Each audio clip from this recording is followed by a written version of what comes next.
So I first met Laura Bissmeyer at Corning on a phone call from a reference of a technologist who's like, Laura, you have to meet Laura. Laura is so hardwired to think about digital innovation, you'll just really enjoy the conversation.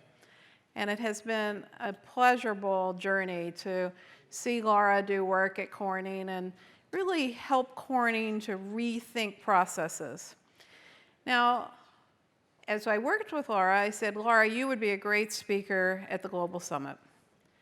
And Laura said, not only would I like to come, but I'd like to bring Deana. And I'm like, Deana? I'll get 2-for-1 package, all right. And Laura and Deana work together on digital transformation, and they're really joined at the hip. Laura's driving the business, and Deana's driving the IT transformation. And the synergy between the two is just role model behavior for people that are working with business and IT. And you're going to see it on the stage, and they're going to talk about sourcing and the work that they've done on driving digital innovation. So Laura and Deana, I'm going to turn it over to you. And Laura Bissmeyer says she might surf in the crowd, so I can't wait to see it. Okay? Come on up. So I'm Deana Denton. I am a director of IT. I focus on strategy for IT digitalization at Corning. I've been there a couple of years. And my background is I've been about 30 years in supply chain. I started in a large oil company in supply chain, refining, marketing, supply and transportation. And over the years, I've really transitioned between the business side and the IT side. So I'm really kind of half and half, but I play a very deep technical strategy role now. Yeah, and I'm Laura Bissmeyer. I've actually been with Corning 24 years. Seems like a shame when I start to say that number, but I'm finally starting to hit the numbers that other people in Corning hit. And she's a child prodigy like the other Laura, so she really was only 8 years old when she started. When I started. Yeah, because now. Secret's out. Yeah. And I've only been in supply chain for 5 years. I mean, I think everything is supply chain now, right? That's my big argument. So I would say I've been in supply chain for 25 years. But in Corning, with the way we define supply chain, I've only been in the global supply management organization for 5 years, coming from the innovation side of the house, new products, new technologies, and all the tools that come with that. And Cheryl Capps, who is a true visionary, and if you don't know who she is, she's worth some time to read about.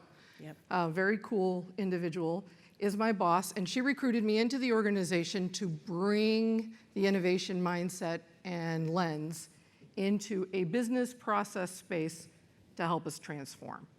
So we're going to share with you a couple-part journey, but before, for those who don't know us and don't know Corning, we have a great video that we surprised everybody with, but the technologists have come through for us, and we're going to play it real quick. Yep. He's got it.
and so almost all those products are real in some way. Like you notice the electronic paper that he was holding at the end when he was reading his electronic book, it didn't quite look like that now. And also the phones were so small, weren't they?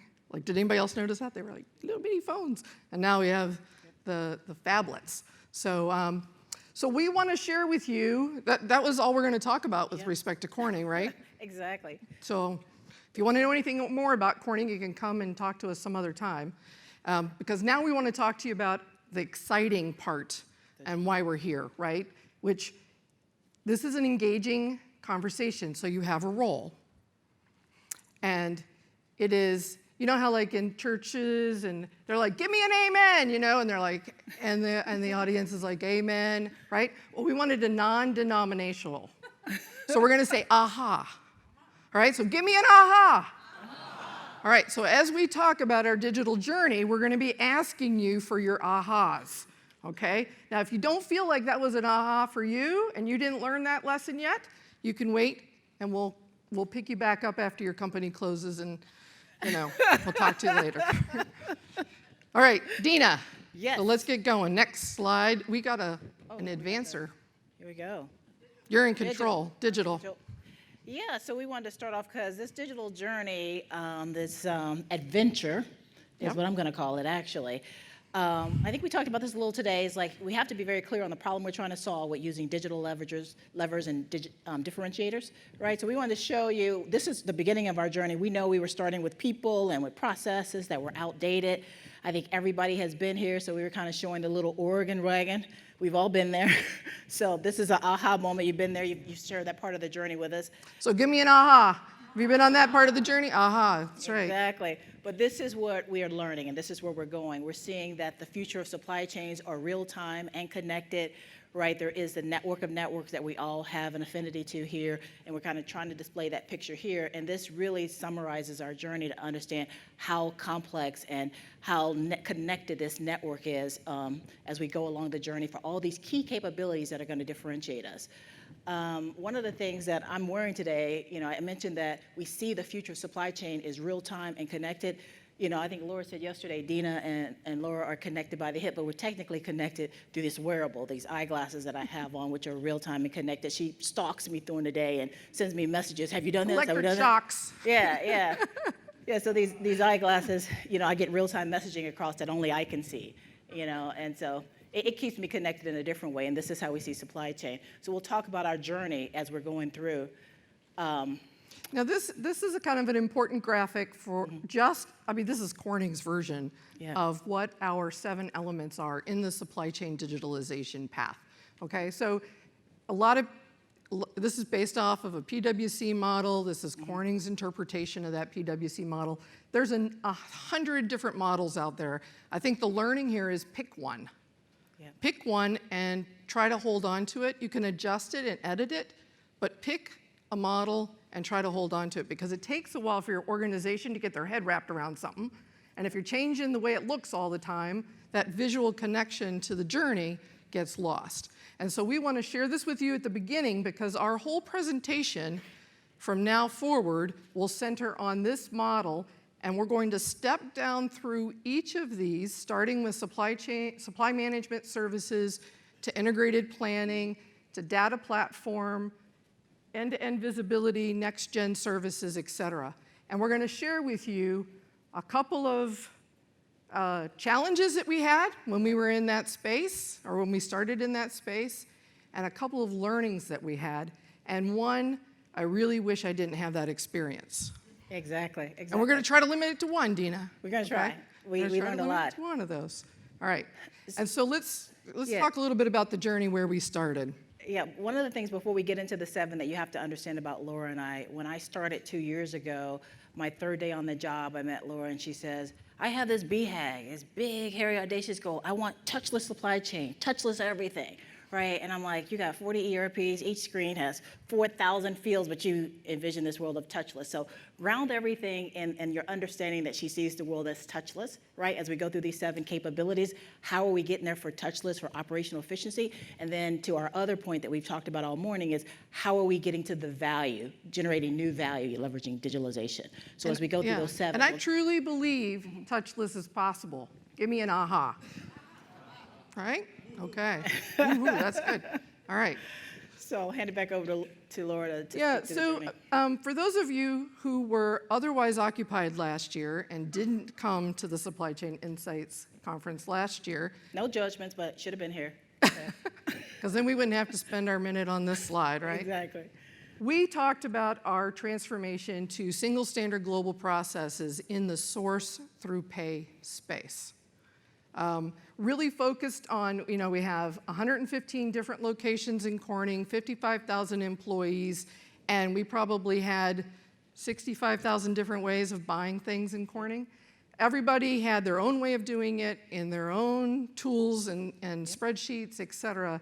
And so we really spent the first 4 years eliminating non-value-added work, consolidating and centralizing, automating, which is different than what we're going to talk about when we talk about digital, and then making sure that we were sustainable in the model so that I didn't have to do this again.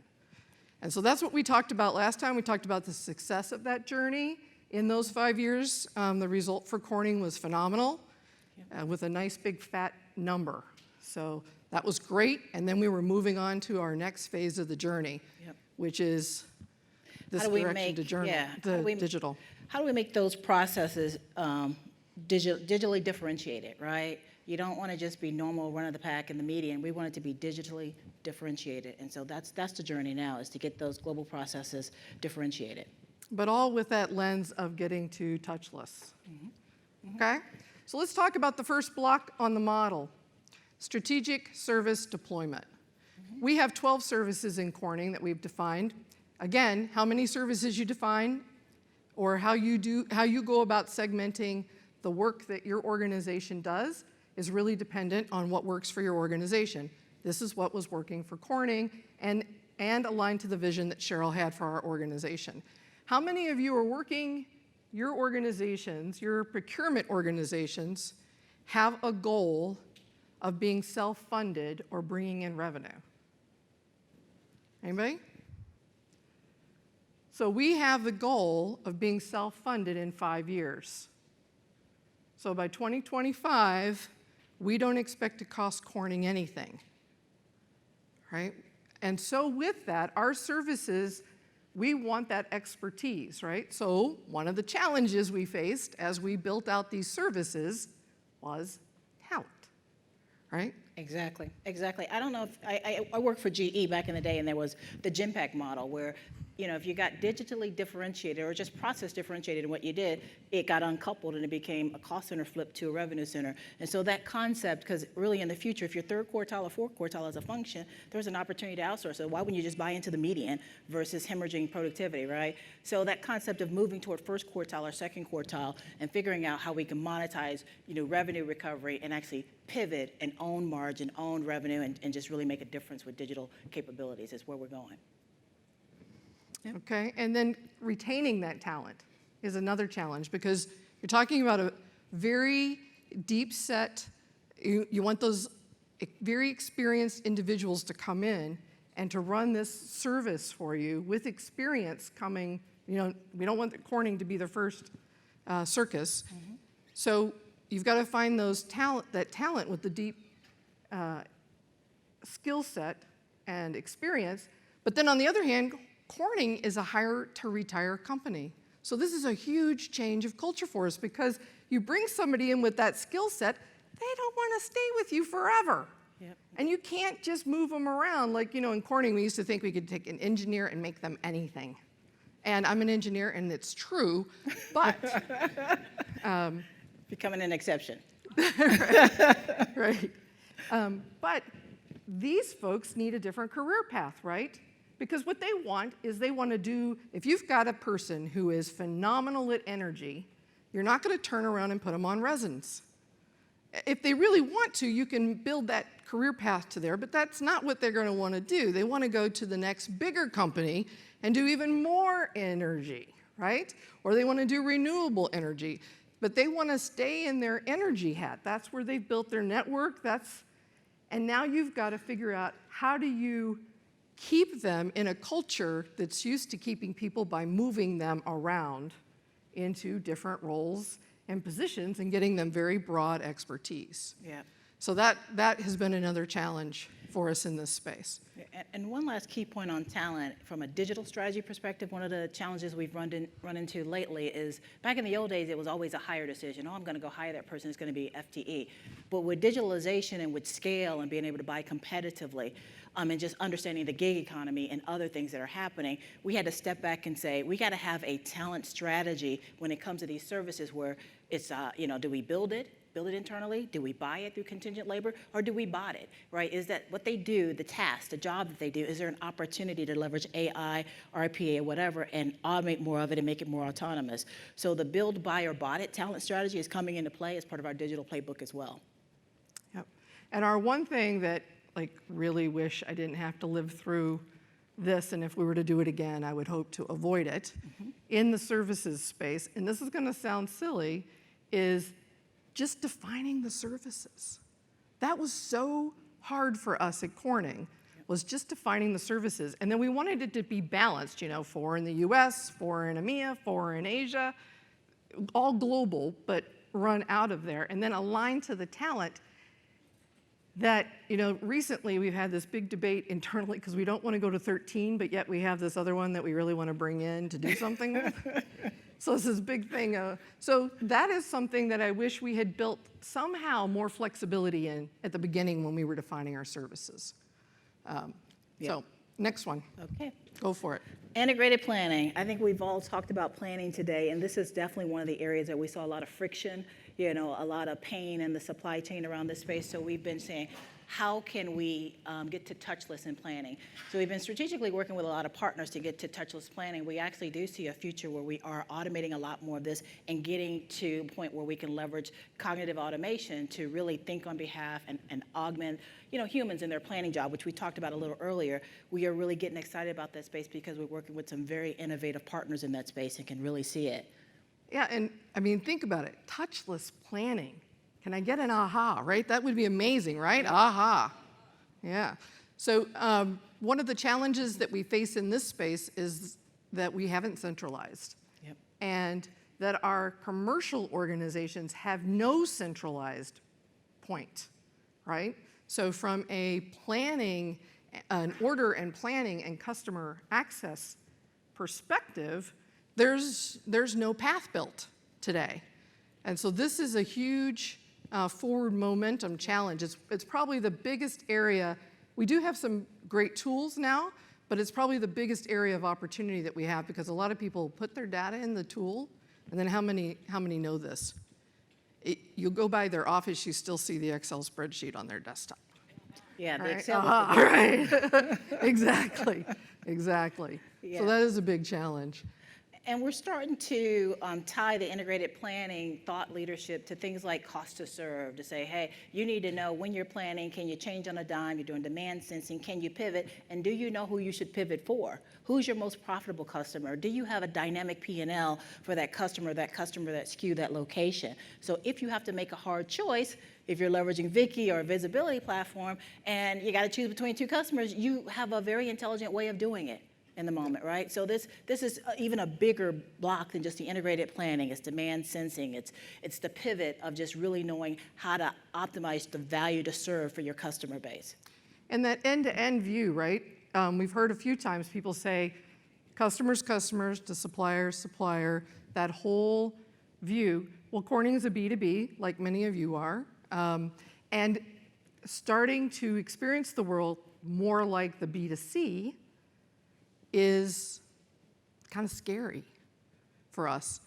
We still have people, when we got our e-catalog tool, right, and we made it mobile, and it was so exciting, and my boss was so excited. She was going around meeting with all the senior executives, right, our management committee, and she would go in and she'd sit down and she'd say, they're almost all men, I apologize to the genders here. Sit down and say, check this out.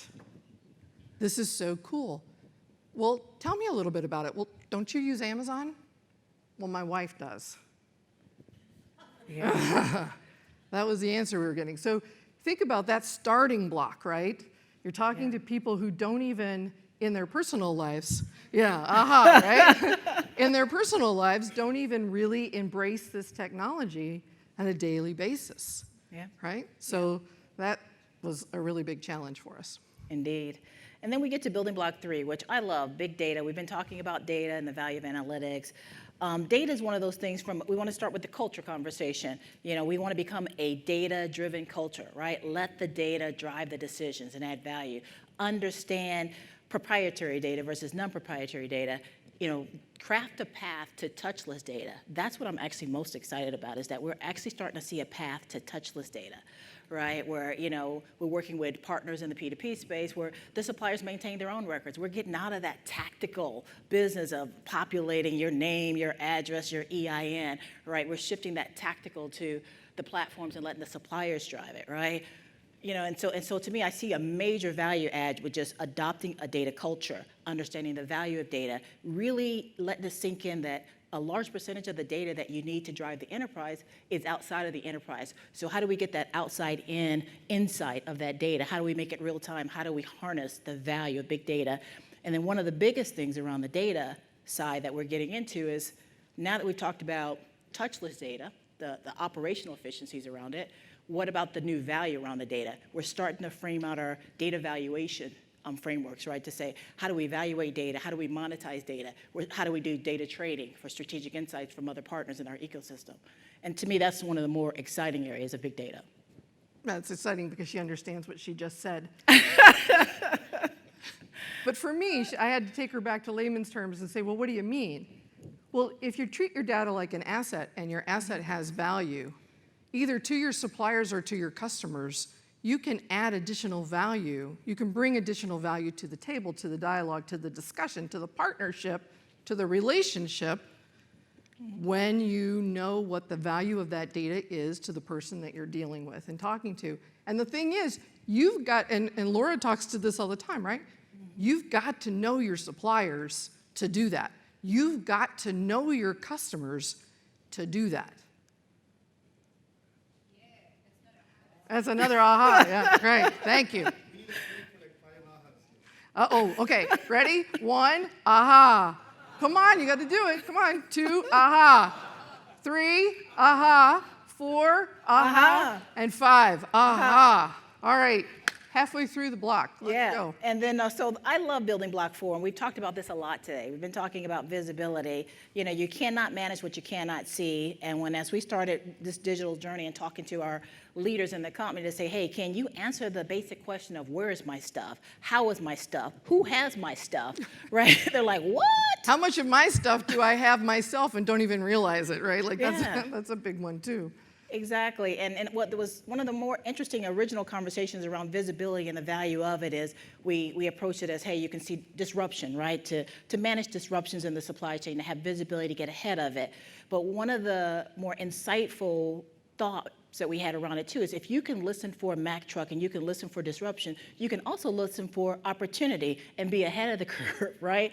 So it was a matter of changing people's way of thinking, right? Don't just listen for disruption, listen for an opportunity. Use visibility to really leapfrog ahead of your competition, maintain share, maintain margin, maintain whatever revenue or P&L specific objective you're going to shoot for. It is a very powerful capability. And so this is one we're really excited about. We've put a lot of investment in organizational our time. Yeah. Right. A lot of organizational time into this space. And this goes back, I will say, you know, here, one of the challenges kind of leads back to that data piece. And we talked about it today, and Laura said it a couple of times. Don't let perfect data, you know, the strive for perfect data get you. Yep. One of the things is throw the dirty data in. It's still going to tell you something, right? And as the technologies and the capabilities actually get better, you're going to be able to identify that dirty data faster, because the amount of energy and time that you'll spend trying to fix the dirty data in those ERPs that have been there for ages now, right? And have all kinds of configurations and different businesses and different people, right? It's a mud choir, I don't know, whatever you call that when you get stuck in the, yeah, exactly that, aha. And so, yeah, you just gotta get past trying to strive for perfect data. Yeah, one of the things I talk about when it talks to data and just to, I think Bharat's point earlier, don't wait for it to be perfect, because even if the data is wrong, quite often the pattern is right. I tell folks, I'm like, if I order an apple every day and there's a return order the second day, and every time that return order happens, then I order an orange, eventually the system's gonna be smart enough, oh, that's just Deana, she's stupid, she's ordering an orange, just send her an apple, she's ordering an apple, send her an orange, because that's what's gonna happen. The pattern won't lie. Right? And so that's the beautiful part about where we're going with cognitive analytics and machines actually learning a pattern. Even when you don't know what you want, they already know what you want, right? So I find that very fascinating. I'm really looking forward to, where this is going to take us. But I'm still trying to get Netflix to get itself figured out.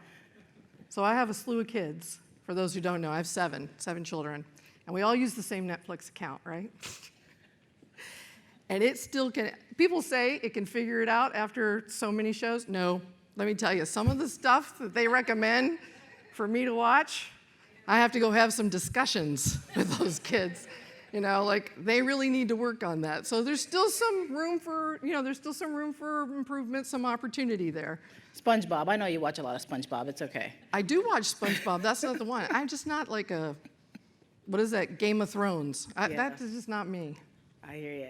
And I love that one too, immersive. That's immersive technology. So that's where we're going to go. We say we'll watch TV. These kids are going to experience TV. And that's what I love about the future and these digital enablers. But for building block 5, next generation services, this is one that we're particularly excited about. We put in here the digital marketplace because, like we said, the future of P2P and these marketplaces, it's real time, it's connected, there's no lag time. People will be able to commit to that order, commit to that delivery, we'll have real-time visibility.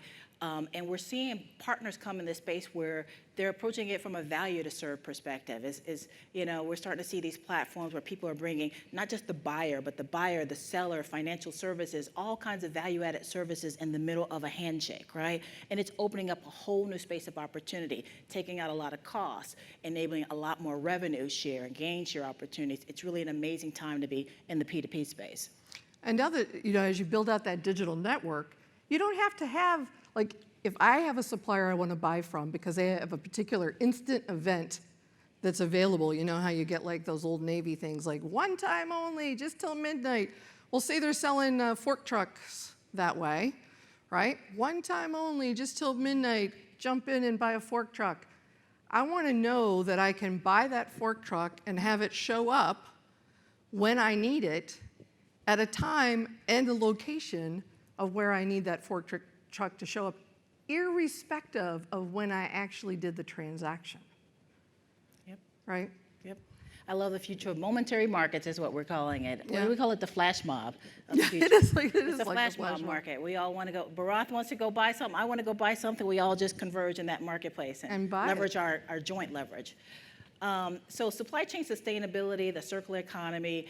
We talked a lot about that earlier, and I Yeah. love the designs that people came up with on the pictures around social responsibility, because you hear that a lot more often. And, part of it you have to ask, Yep. Are you hearing it now because we can? Right? Timing is everything. I don't know if 5 years ago we were hearing it as much because you couldn't. The technology wasn't really there to do it, but now you can. And as it gets easier, it'll become an expectation.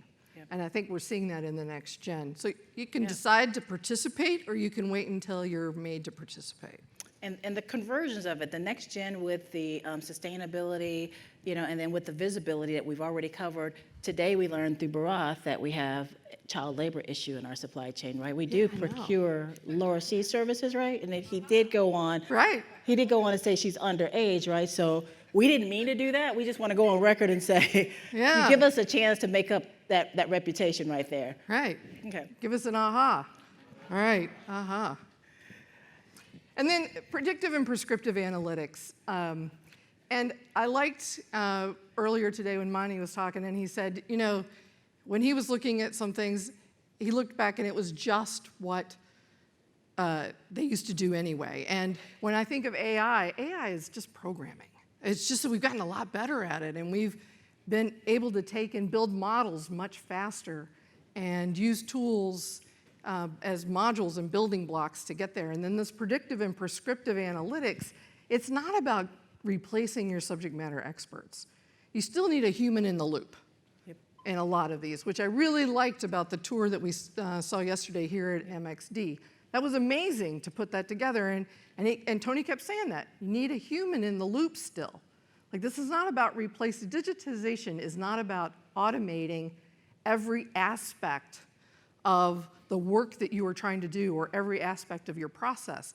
It's about providing all the information at that point and place in time when that person needs to make the decision so that they have the information available to them. And then they get feedback on that decision, right? So if the tool tells them, here's what I think you should do, here's the actions you should take, if the person goes and looks at it and says, you know, there's something that's telling me that this is just not the right time. I don't know exactly what it is. Let me do a little more research. And then they make a different decision.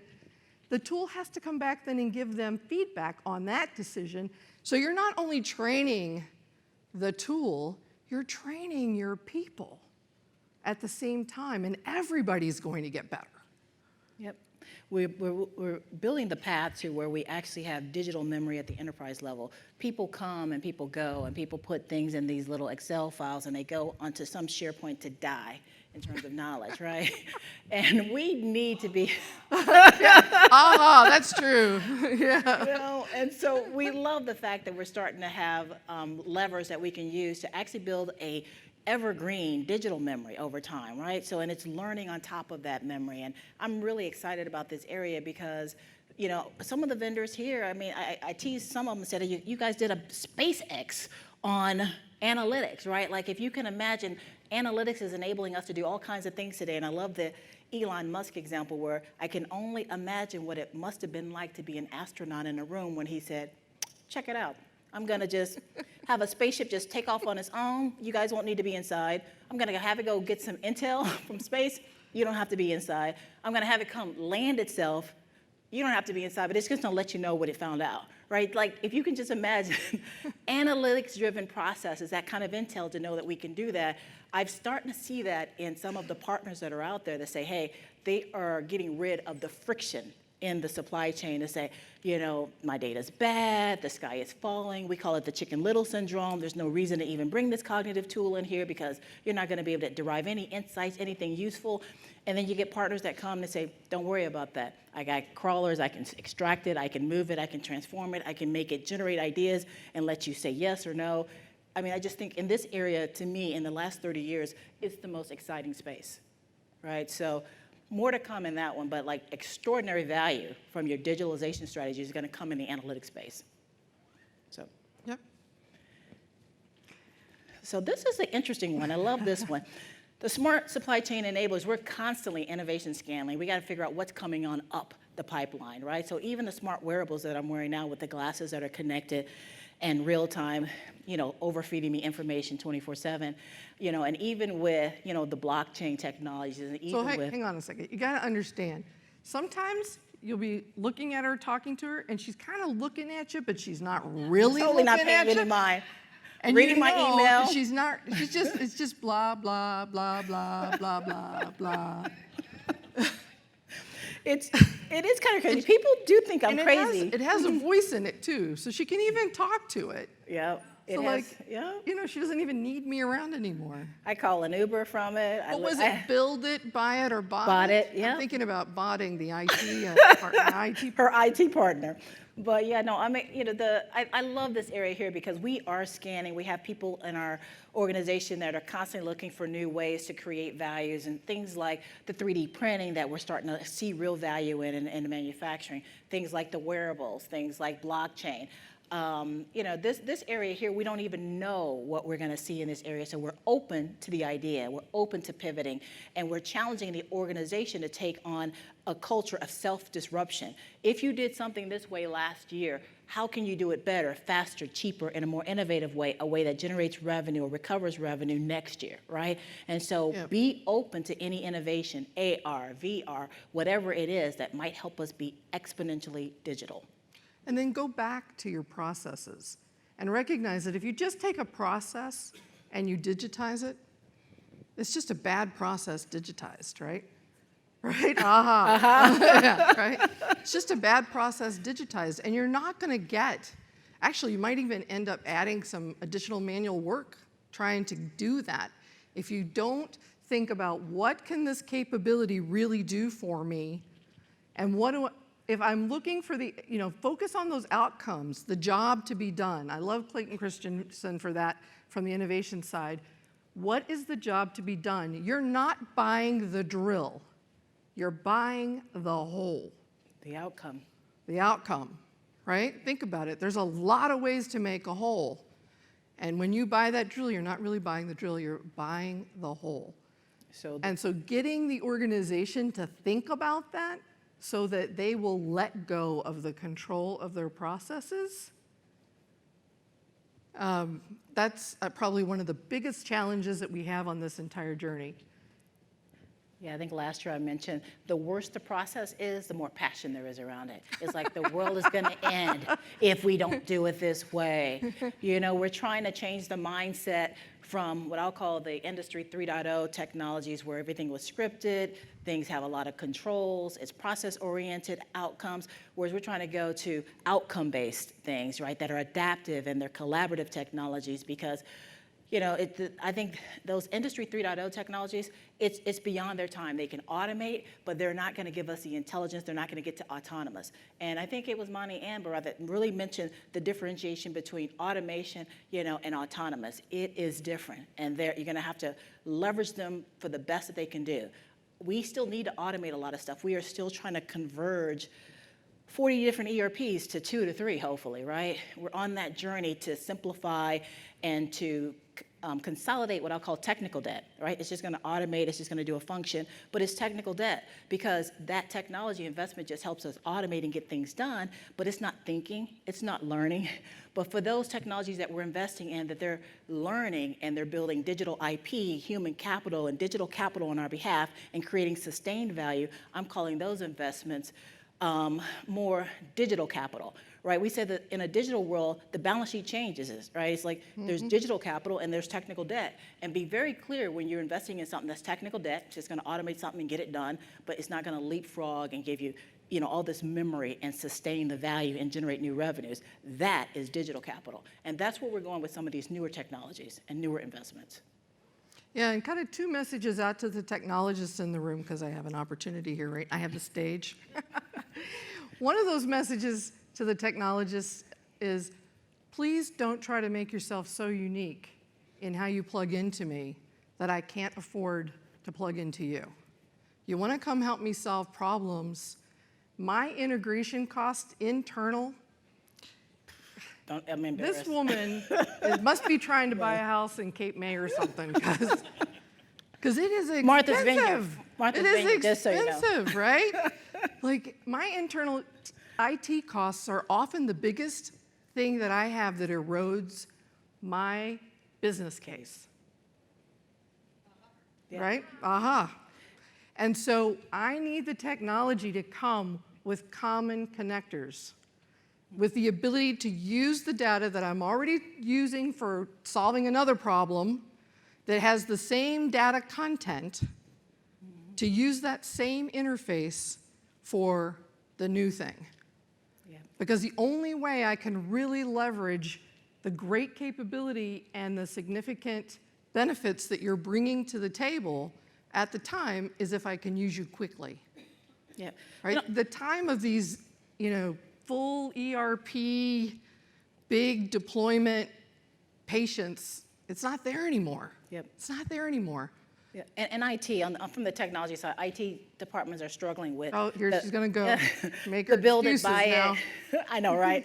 The build it, buy it, or bought it, because everybody wants to build. Everybody wants to ride the bike. Everybody wants to be Lance Armstrong. Nobody wants to be the coach. There are going to be some outcomes and technologies that you just have to buy at scale. You cannot build it internally, right? And so we got to get people used to a culture where, hey, if you can't be competitive, let it go, get past it, get your tears out. You're not going to program on shore anymore. It's just not going to happen, right? But it's like pulling somebody's Linus blanket from them. So we're in a transformation, and it's Right tough now, yeah. on the technology side, but we're getting there, right? And this is our favorite.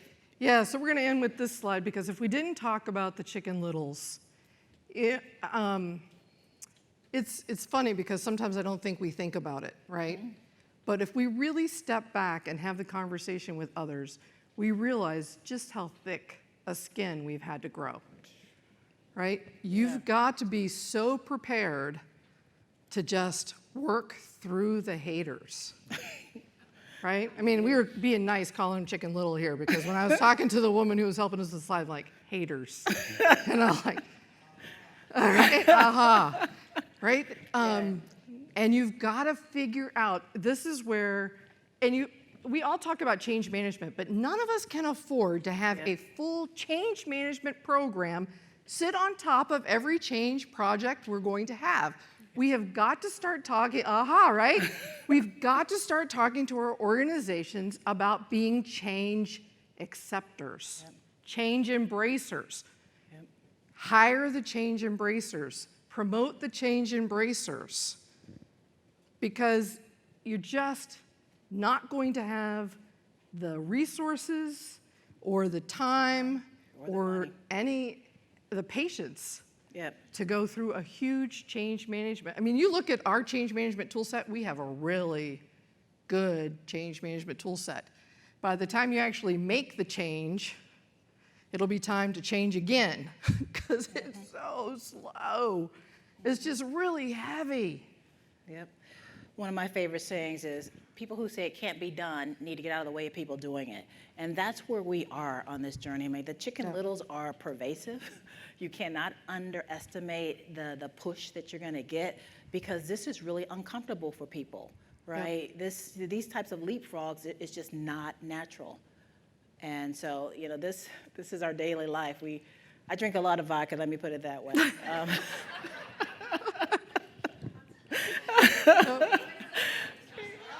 That's right.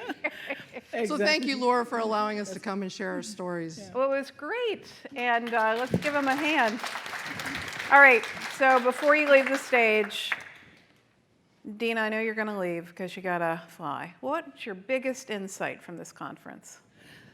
My biggest insight is that, interesting enough, I think a lot of us are aligned on our same challenges. This morning, I think someone was teasing me because they said, oh my God, it's like you're in church. You're like, amen to everything Barath was saying and Monty was saying. I'm like, I feel it, right? Because I think we have all experienced these same barriers in this journey, right?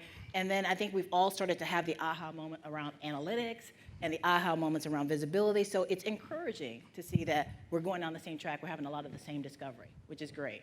So you're kind of a community of people with similar pain. On the same suicide mission to make people learn, unlearn, and relearn, right? Same suicide mission. Yeah, you got to have people who have your backs when you're going through this journey. And Laura, your biggest insight? I think my biggest insight of the whole aspect of the journey, not just the conference, which I think has just reinforced it, is that as we're going through this journey, I just recently saw the 2019 Gartner hype curve, right? And I'm like, this is wrong. She sure did. Right? This is wrong. There's stuff missing on it. The stuff that I want to be exploring isn't even showing up here yet.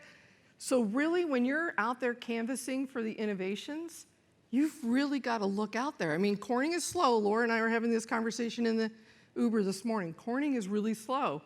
So if I want to get something in time for when that technology is leading edge to take us to that top quartile, got to start early. I've got to find it really early and start educating and introducing.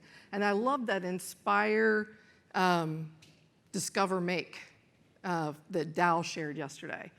because I think that's very much in line with that as we go down this path. It's been so interesting working with Dow on that about what is the mission for Inspire, right? That was the tough part for Jim, right? What is that mission, you know? And so that's a whole, you know, piece of content that I got to create because the development of that mission was so critical to that evolution. Ladies, thank you so much. Have a good thanks. trip, Yeah, Deana. We're Yeah, and Laura's going to stay for the next panel. So.